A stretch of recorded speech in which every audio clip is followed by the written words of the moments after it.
Okay, professional Christians and smugness. What is it all about?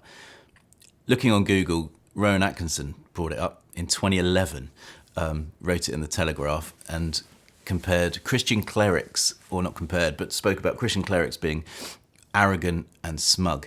And I don't know where this started, and maybe I'd love to hear what you think, but is it something that's always been there? A friend of mine I was talking with this morning, Dave, and I were chatting about it, and he was thinking that, perhaps because we've spoken about it before, but the Soul Survivor thing kind of created it around the sort of personality of the worship leader and their album cover poses, all looking fairly similar and making sure that they were wearing skinny jeans and had their hair perfect. And I'm not sure if that is the entire thing. Obviously, that didn't influence probably the people that Rowan Atkinson was talking about. But there is this real smugness. And smug is often, I don't know, likened to British culture, probably British posh culture, which then kind of makes you think, maybe this is a cultural thing. Maybe this is a class thing. But I wonder if it's just a church thing.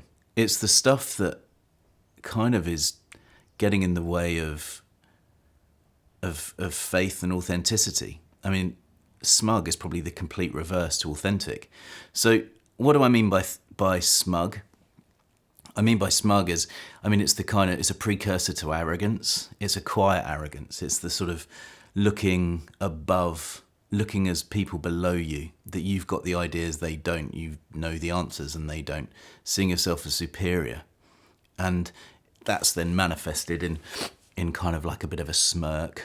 Your tone isn't humble. The way that you phrase things is always on the front foot rather than the back foot. It doesn't allow conversation, it closes it down. And you think, yeah, actually that's starting to sound a bit familiar, like a lot of Christian leaders. They might have an air of kind of, I guess it would be religiosity really, but it's so pharisaical to be smug. It's the stuff we should be angry about because it's not a reflection of Christ in any shape. Smugness, where did it come from? I mean, am I right? Am I onto something here that the kind of evangelical growing church in Britain and America is smug? Like, you can see I'm in a bit of a process if you've watched any of my other videos, but I'll look on YouTube and see what kind of faith-based, Christian-based videos look like, and so many of these people look so smug, over-produced, over-focused on their tone. Hello, mate, how you doing? Yeah. Or very posh, yes, and then we shall really press in. The language that's used is really odd. And the production values are really high. I mean, says me in my living room with the fire going. I mean, this is obviously entirely deliberate, but then, I want it to look okay because you're putting the time in to watch this. But the focus on the person that's seen seems to be more important than the focus on the person that isn't seen. And my wife made a really good observation when I was talking to her yesterday. I said, I think I might make a video today around smugness. And she said, oh yeah, smugness. She was a Christian she just became a Christian when we met. And she met some of the people I'd meet with, some of the, Christian leaders who I was looking to get mentored by. And she said, they'd talk to me and really look at me like they're trying to look into my soul, really searching like they knew something. And that's smug. That's smugness. That sense of not being humble, sitting back and being relaxed, but actually being on the front foot. There's an arrogance there, which is smug. And it's complete reverse to someone I met recently who was very senior in military things, and he's taking on another very senior role. And we spent 2 hours together. I was working as a photographer, but we had lots of things in common. And by the end of it, I'd have had no idea, unless I'd looked him up on Wikipedia and everything else. I've had no idea of his seniority, like whatsoever. When you meet a Christian who's a professional Christian, they really make sure that you know quite clearly. And here's another example. I've been trying to get hold of musicians and various others, and people are pretty easy to get hold of a lot of the time. But Christian musicians, They're a bloody nightmare. They have this sort of gatekeeper upon gatekeeper. They have this kind of faux lack of availability. And I think it's all down to this smug thing. You know, they've been on the album cover with their face and their skinny jeans and everything else. And they've kind of created this distance that puts them at a level which is just bizarre. Like, some people are genuinely busy, but some people are impossible to get hold of.